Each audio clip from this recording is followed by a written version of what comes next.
saved my life, and she was decent enough to me, so I owe her this much at least. How did she save your life, anyway? She found me half dead on the side of the road and took me to the doctor. Most folks would have left me there. Half dead from what? Bill didn't take so kindly to me visiting unannounced. Bill never did like surprises. How was he? Same as he was when we left. Angry and dumb. Taking his revenge out on the world. People down there was really scared of him. Bill? You gotta be kidding me. He was only frightening if he was afraid of dumb fools. Bill weren't so bad, but when Dutch went crazy, Bill took it hard. For a while, we all thought we'd found something right. A better way to live, but it was just a lie. So you saw before they did. Maybe. But there was still kind of a family. A family that left you for dead. You knew the truth, John, and they hated you for it. Where'd they take you? Who? Those government bastards. Where did they hold you and Jack? I ain't sure. They kept their eyes covered there and back. Can't have been too far from here, though. They treat you right? It ain't the first time I've had a gun to my head, John. You're forgetting your marriage proposal. Very fun. No, they learned pretty quick what would happen if they laid a finger on me.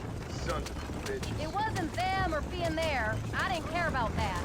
I've been in far worse situations. It was the waiting. I didn't know if you was coming back. Of course I was coming back. You were only supposed to be gone for a couple of days. It took longer than I thought. I really think we should hurry. The only thing Bill and Dutch was ever any good at was not getting caught.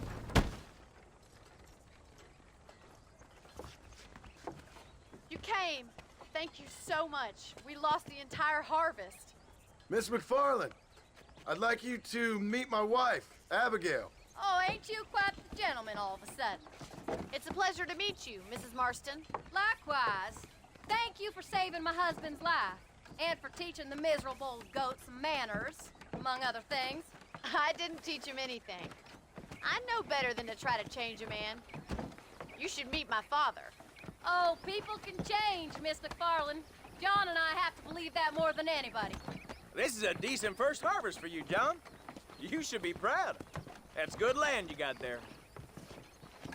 How are you feeling, Mrs. Marston? From what your husband told me, it must have been awful for you.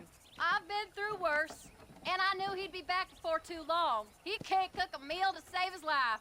Abigail, in my darkest hours, when I was most homesick, just the thought of one of your rat meat stews kept me pushing forward. Well, about as amusing as a weeping saddle sore, ain't he, Miss McFarland? If you're gonna start yammering about women's work, John, I'd say you might be in the wrong company. I'd say so, too. I never felt so outnumbered.